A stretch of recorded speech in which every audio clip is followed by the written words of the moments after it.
Meluncur ke TKP. Siap, 86.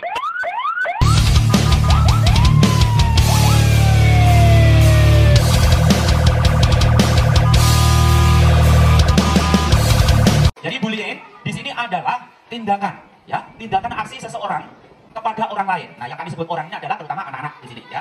Jadi tindakan atau aksi orang kepada seseorang pada orang lain dalam bentuk kekerasan fisik, ya, dalam bentuk kekerasan fisik ataupun verbal yang mengakibatkan seseorang itu menderita sakit atau tekanan psikisnya.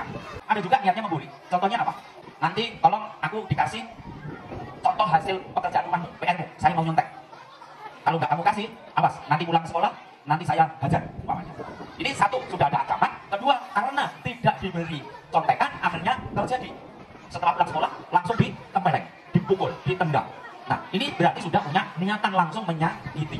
Ya, ini niat langsung. Sudah diancam, ternyata betul terjadi. Nah, ini nggak boleh, ya, nggak boleh. Jadi, bullying dalam bentuk fisik, yaitu yang langsung bersentuhan fisik yang mengakibatkan teman atau orang lain tersakiti. Mungkin di dalam kelas ada yang ngobrol, berdiri dari kursinya, ngobrol ke teman di belakangnya, berdiri. Teman yang lain mengambil kursinya. Akhirnya yang berdiri tadi, teman yang berdiri, tidak tahu kalau kursinya sudah diambil. Begitu mau kembali duduk, tahu-tahu tidak ada kursinya. Akhirnya jatuh ke belakang.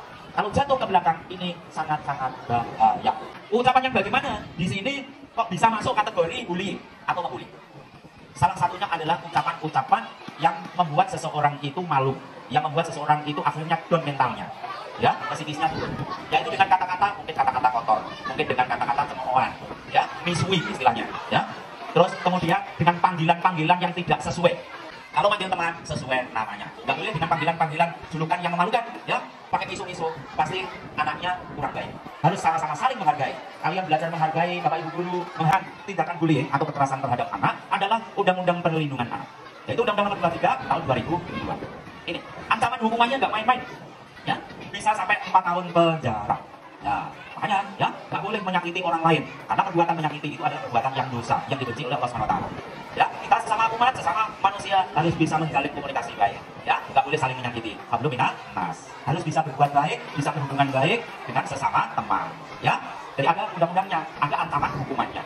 Sampai di sini bisa diterima? Bisa. Jenis narkoba, ya, yang sering terjadi menyentuh pada anak-anak. Ini bentuknya sangat variatif, sesuai dengan keinginan atau yang sering mungkin dikonsumsi anak. Contohnya apa? Permen. Ya. Jadi modusnya sekarang, bentuk daripada narkoba, dia akan mengikuti tren apa kemauan daripada penggunanya.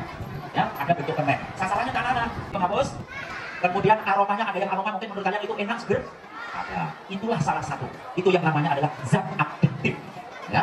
Jadi di dalamnya ada zat yang bisa mempengaruhi otak kita, bisa berhalusinasi, yang akhirnya bisa ketergantungan. Ya, jadi jangan dibiasakan kalau beli penghapus baru, aromanya mungkin wangi, langsung dihirup-hirup terus, ya, itu nggak boleh. Ya, itu nanti akan merangsang dalam otak kita, nggak boleh. Ya, dalam peredaran narkoba ini, ya, ada macam-macam, ada sabu-sabu jenisnya, ada ganja, ada heroin, ada apa, ekstasi, atau disebut juga pil koplo. Ada konsumsi pil koplo jadi gila. Harganya murah, betul, 15.000 sudah dapat. Tapi dampak kesehatannya yang bisa fatal ke depannya. Ya, banyak itulah korban-korban itu. Murahan, akhirnya sekarang jalan sendiri, tahu-tahu langsung ketawa sendiri. Studio jadi kayak daun singkong, tapi pinggirnya daun ada kayak apa ya, gigi. Jadi ujungnya tidak halus, tapi ada cabang-cabang gigi. Ya, tapi kalau ganja daunnya lebih halus, kalau studio agak kaku. Ya, di mana di Indonesia kebanyakan tanam ganja? Di Aceh. Di Aceh sana tanamnya sangat cocok dengan ganja. Nah, ganja ini bisa dikonsumsi dalam bentuk basah, segar, ataupun kering. Kalau kering kebiasaan dipakai campuran rokok. Ini ya, makanya anak-anak karena usia masih dini tidak boleh belajar merokok. Tidak boleh, ya, masih sekolah tidak boleh merokok. Tapi kalau ketahuan di luar merokok, ketahuan berarti nanti dilakukan tindakan. Ya, gitu. Nah, sekarang Pak Polisi pesan, kalau ada orang yang minta tolong, mungkin mengantar barang dalam bentuk kemasan, yang mana isinya kalian tidak tahu, orangnya juga tidak kenal, kalian diiming-imingi dengan uang 50.000 atau 100.000, kira-kira dengan uang 50.000 mau nggak? Bener nggak? Ya? Dengan uang 50.000-nya harus ditolak, jangan mau. Karena apa? Belum tahu isinya. Kalau isinya narkoba, kalian yang membawa barang, tahu-tahu pelaku ini sudah diamati sama petugas, tidak kenal orangnya, jangan mau. Harus ditolak. Ya, pengedar narkoba itu hukumannya bisa mulai hukuman mati. Ya, hukuman mati. Bisa sampai hukuman mati kalau pengedar-pengedar itu.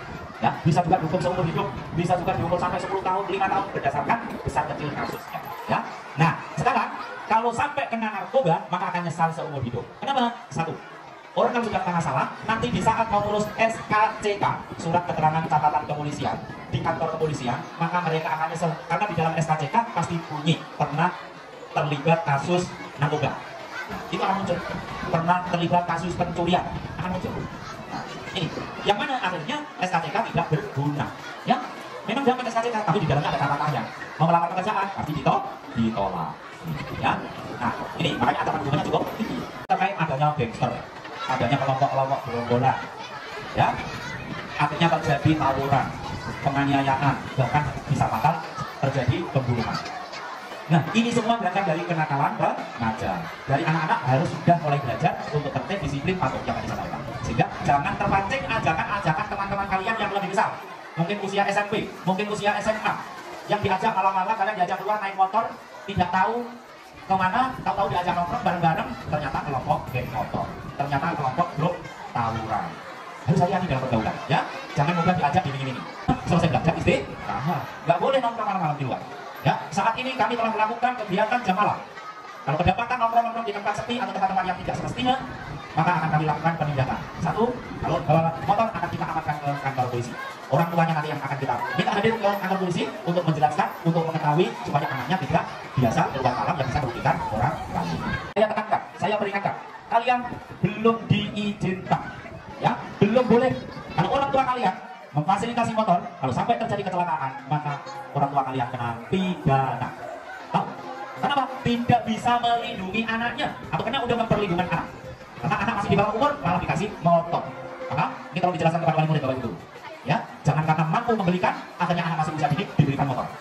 Petaka yang akan datang. Ya, ini jadi anak-anak belum waktunya untuk naik motor. Ya, belum waktunya. Nanti kalau sudah besar, baru setelah mempunyai SIM, baru boleh naik motor. Ya. Nah, kalau sepeda listrik cukup di dalam, tidak boleh sampai di jalan raya. Ya, hanya cukup di dalam kampung, berangkat sekolah, pulang ke rumah, ya, itu. Karena kalau di jalan raya sangat membahayakan. Satu, nggak ada suaranya, layunya banter, bahaya. Ya, nah, dan tidak ada STN atau tidak ada suratnya. Nah, nanti kalau terjadi kecelakaan, tidak bisa tercover jasa marga. Ya, ini. Jadi kalau dipahami, mohon perhatian untuk berdoa dan terima kasih atas kesempatan yang diberikan. Saya akhiri, wabillahi taufiq wal hidayah. Wassalamualaikum warahmatullahi wabarakatuh. Polisi adalah sahabat anak-anak semuanya.